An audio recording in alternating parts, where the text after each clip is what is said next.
Imagine this. You've poured your heart and every last penny into planning the perfect family escape, a sun-soaked adventure meant to heal old wounds and create new memories. But when you call to confirm the details, your parents drop a bombshell. They've already gone without you. That's the nightmare that became my reality.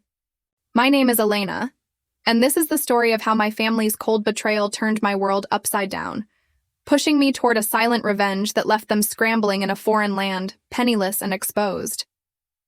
How could the people who raised me treat me like an outsider? Stick around, because what happened next will leave you questioning everything you thought you knew about family loyalty. It all started in the quiet suburbs of Chicago, where I grew up in a modest home filled with the sounds of laughter and the occasional argument. My parents, Maria and Carlos, were hardworking immigrants who built a life from nothing. Dad as a mechanic, mom as a nurse's aide. I was the eldest, always the responsible one, followed by my brother Diego and sister Sofia. After college, I landed a steady job as an office manager, nothing glamorous, but it paid the bills. Over the years, I'd become the family's safety net, helping with rent when times were tough, covering school supplies for my siblings' kids, even chipping in for Dad's knee surgery last year. It felt good to give back, to be the one they could count on. But deep down, I longed for something more, a real connection, not just transactions. That's when the idea of a family vacation sparked. We'd talked about it for years, a trip to Mexico to visit our roots, lounge on the beaches of Cancun, explore ancient ruins. I saved for months, skipping my own little luxuries like coffee runs or new clothes to make it happen. I booked everything, flights for 5, a beachfront resort with all-inclusive meals, excursions to swim in cenotes and visit Chichen Itza. The total? Over $15,000 wiped from my savings. But seeing their excited faces when I announced it made it worth every cent, or so I thought. Little did I know, this gesture of love would reveal the cracks in our bond, setting the stage for a heartbreak I never saw coming. As I sat in my small apartment, scrolling through travel sites late into the night, I pictured us all together, Dad sharing stories of his childhood village, Mom relaxing with a book by the pool, Diego and Sofia chasing their kids along the shore. It was going to be perfect. A chance to rebuild what time and distance had worn away. I even added special touches like a private boat tour and authentic cooking class, imagining the smiles and hugs. But as the weeks ticked by, subtle hints of trouble emerged, though I was too hopeful to notice. Mom's responses to my planning emails were short. Diego complained about the dates clashing with his work, and Sofia asked if her boyfriend could tag along, which I politely declined to keep it family only. I pushed through, reassuring myself that once we were there, everything would fall into place. The anticipation built like a wave, but beneath it, a current of unease stirred. What if this trip exposed more than it healed? The question lingered, unspoken, as I packed my suitcase with dreams. As the departure date approached, little things started to feel off. Mom dodged my calls about packing lists.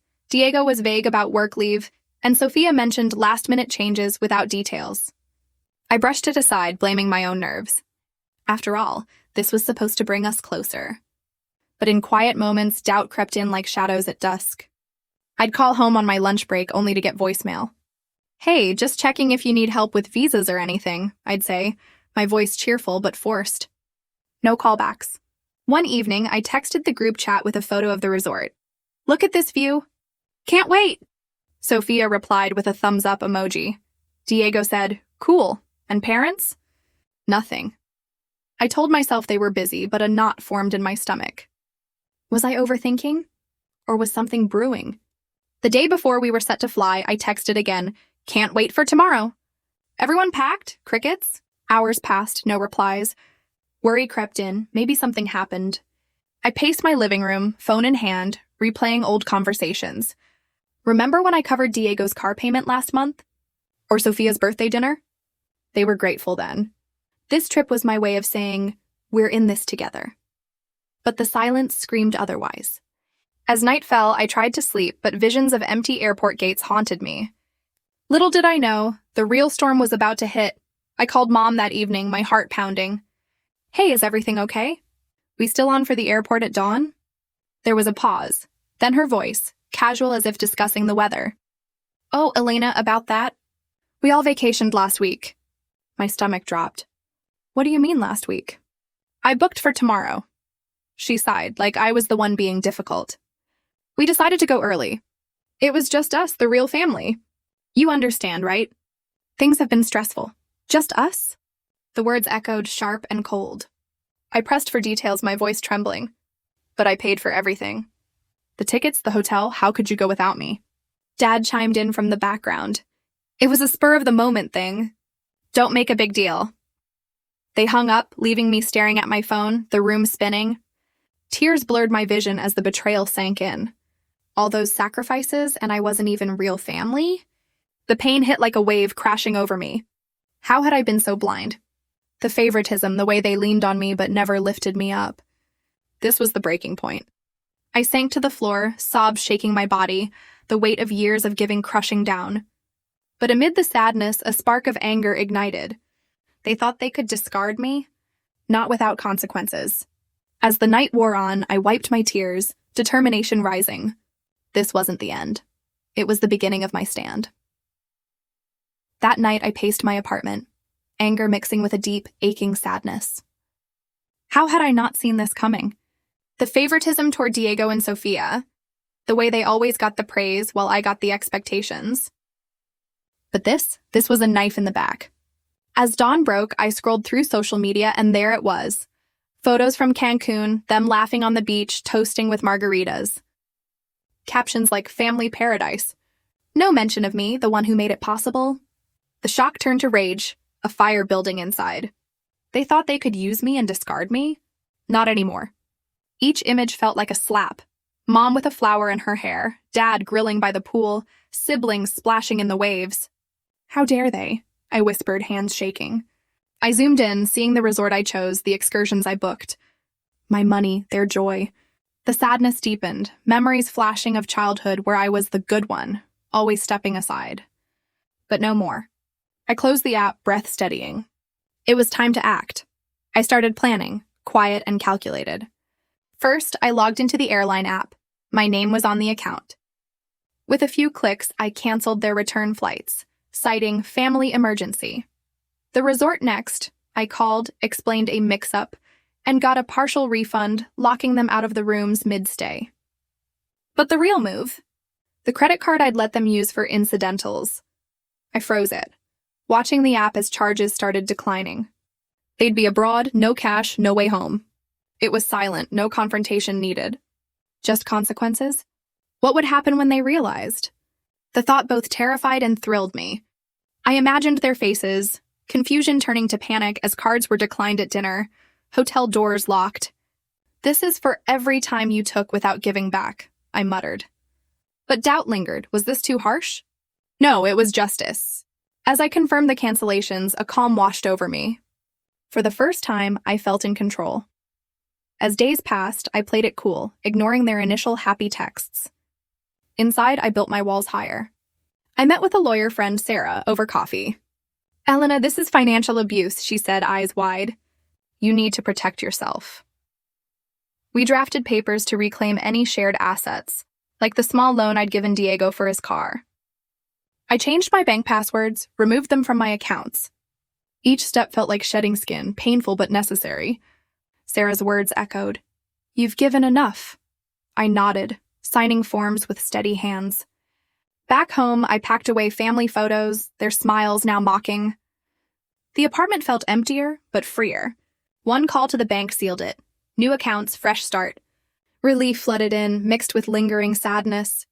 Was this the end of us? Or the beginning of me? One evening as I sipped tea alone, my phone buzzed, a frantic call from Sofia. Elena, something's wrong.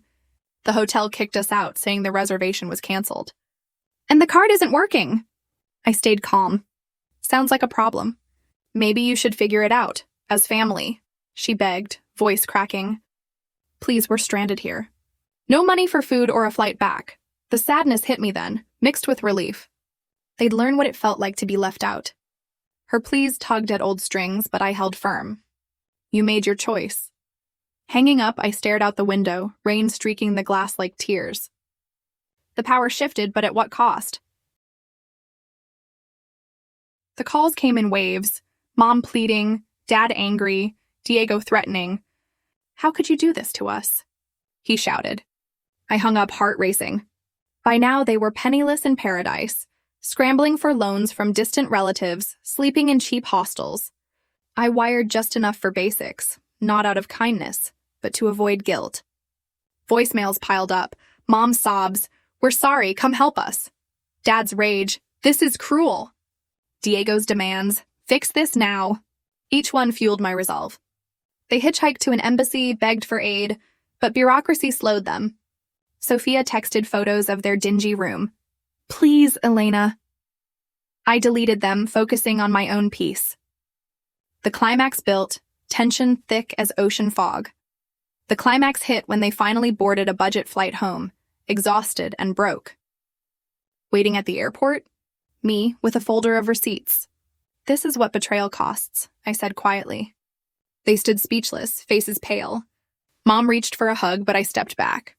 "No more." Dad's eyes widened. "You ruined us." "You ruined us first," I replied. Sophia cried. Diego glared. The air crackled with unspoken words, years of imbalance exposed. I walked away, their pleas fading. Relief washed over, but so did a twinge of loss. In the gripping climax of this tale of familial deceit and quiet retribution, the scene unfolds at the bustling international airport terminal, where the air hums with the chatter of travelers and the distant roar of planes taking off, symbolizing departures both literal and metaphorical. As Elena stands poised near the arrivals gate, her heart pounding with a mix of anticipation and resolve, clutching a simple folder filled with printed receipts, screenshots of social media posts, and transaction logs that chronicle every dollar she poured into the ill-fated vacation. The fluorescent lights overhead casting long shadows that mirror the emotional darkness she's about to illuminate. Her family emerges from the customs line, looking weary from their budget flight back. Mom's hair disheveled. Dad's shoulders slumped under the weight of a cheap backpack. Diego dragging a suitcase with a broken wheel, and Sophia clutching a rumpled shopping bag from a duty-free store. Their faces etched with exhaustion, but still carrying traces of the sun-kissed glow from the beaches they enjoyed without her, oblivious to the storm awaiting them. As they spot her, confusion flickers across their expressions. Why is she here, waiting like a sentinel? And Mom calls out with forced cheer, "Elena!" What a surprise, did you come to pick us up? But the words die on her lips as she notices the steely glint in Elena's eyes, the folder in her hands like a weapon of truth. Elena steps forward, her voice steady despite the tremor inside. "No, I'm here to show you what betrayal looks like up close." And with that, she opens the folder, fanning out the papers on a nearby bench. The receipts fluttering slightly in the air-conditioned breeze, each one a testament to her sacrifices. The airline bookings for 5 that became 4, the hotel reservations she canceled mid-stay, the credit card statements showing declines at restaurants and shops they tried to use during their paradise escape. The family freezes, eyes widening in horror as the reality sinks in. Sophia gasps, "What have you done?" Her voice cracking like thin ice while Diego snatches a receipt, his face reddening with fury. "You canceled everything?" "We were stranded, Elena, begging for money from cousins we barely know." And Mom clutches Dad's arm, tears welling up as she whispers, "How could you?" "We're family." The word hanging heavy with irony, echoing her own casual dismissal just weeks ago. Dad, usually the quiet one, finally speaks, his voice rough with fatigue. "This is too far, kiddo. We needed that break. And now you've left us broke." But Elena stands tall, her sadness giving way to a fierce clarity. "Needed it? You took my money, my trust, and turned it into your private party. Only for family, remember? Well, now you know what it feels like to be on the outside looking in." The argument escalates in the crowded terminal, drawing curious glances from passers-by. A young couple pauses with their luggage. An elderly man sips his coffee slower. The scene unfolding like a live drama, with Diego raising his voice. "You're going to regret this. We'll sue, we'll make you pay back every cent." But Elena counters calmly, pulling out her phone to show the lawyer's email confirming her actions were legal. "Go ahead, try it. But you'll have to explain in court how you spent $15,000 of my dollars on a trip without me, posting pictures like it was nothing." Sophia breaks down then, sobbing into her hands. "We didn't mean to hurt you this bad. It was just..." Easier without the drama, admitting in a rush the underlying favoritism and resentment, the words spilling out like a dam breaking, revealing years of taking her for granted. Mom joining in with please, please, Elena. Let's fix this. We can pay you back over time. But the offers ring hollow, tainted by the fresh memory of their laughter in those beach photos. The emotional peak hits when Dad, tears in his eyes, reaches out. You're still our girl, we love you. But Elena steps back, the gesture a final boundary. Love? This wasn't love. This was using me. And I'm done, her voice breaking slightly on the last word. A mix of anger and profound sadness washing over her as she turns away, leaving them standing there amidst the airport chaos, their pleas fading into the background noise as she walks toward the exit. The automatic doors sliding open to a world that suddenly feels wider, freer. Relief floods her then, a warm wave amidst the chill of finality, knowing she's reclaimed her power, though the ache of lost family lingers like a bruise that will take time to heal. In the days that follow, the resolution begins to take shape. With Elena returning to her apartment, the space now a sanctuary rather than a reminder of isolation, where she unpacks not just her untouched suitcase, but the emotional baggage, sorting through messages that pour in, frantic at first, then accusatory, finally pleading as her family grapples with the fallout, scrambling to find affordable rentals in Chicago's competitive market, Mom texting about applying for part-time jobs at the hospital again, Dad mentioning side gigs fixing cars for neighbors, Diego admitting he's interviewing for steady work after years of bouncing around, and Sophia confessing she's cutting back on luxuries to help with bills. Each update a small admission of their dependency exposed. Elena responds sparingly, wiring small amounts for essentials like groceries but nothing more. Her boundaries firm as steel. Figure it out, she types in one reply. The words a mirror to their own casual dismissal.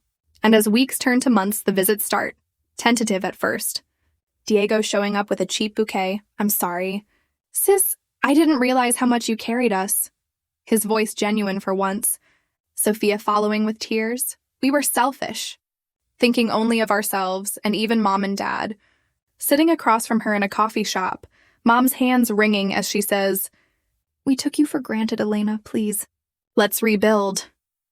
The apologies laced with real regret, softened by the hardships they've faced. Like selling personal items to cover rent or skipping extras they once enjoyed on her dime. Elena listens, the anger softening but not vanishing, offering olive branches like family dinners on neutral ground, but with clear rules, no more financial asks, no more exclusions, the dynamics shifting toward equality, where conversations flow about shared interests rather than needs, a fragile piece emerging from the ruins, though trust rebuilds slowly, like mending a torn fabric thread by thread. For Elena, the true resolution comes in her own growth, booking solo trips to places she's always dreamed of, a weekend in New York wandering museums, a hike in the Rockies, breathing fresh mountain air, surrounding herself with friends who value her without strings, like Sarah the lawyer who becomes a confidant, sharing laughs over wine about life's twists, and new hobbies like painting classes where she captures sunsets in vibrant colors, each stroke a symbol of her reclaimed joy. The moral weaves through these final moments, a reflective voiceover in the script pondering the lessons etched from pain. Family isn't just blood. It's built on respect, reciprocity, and honesty, and when betrayal shatters that foundation, revenge isn't about destruction but about restoration, teaching that healing often requires walking away from what hurts, even if it's familiar, to embrace a life where you're the priority, not the provider, and in the end, the sweetest justice is living well, with memories not tainted by obligation but chosen freely, leaving viewers to question their own relationships. What would you sacrifice for peace? And when is silence the loudest statement? As the screen fades on Elena watching a sunset alone but content, the narration intones, betrayal reveals not just others' hearts, but your own strength. Choose wisely, forgive selectively, and always honor your worth, prompting audience reflection on empathy, boundaries, and the enduring power of self-respect in the face of familial wounds. Expanding on this emotional core, the climax scene at the airport is drawn out for dramatic tension, with detailed sensory elements, the metallic tang of recycled air, the shuffle of feet on tiled floors, the distant announcements echoing like omens as Elena's family approaches, their initial relief at seeing a familiar face quickly morphing into dread as she unveils the folder. Each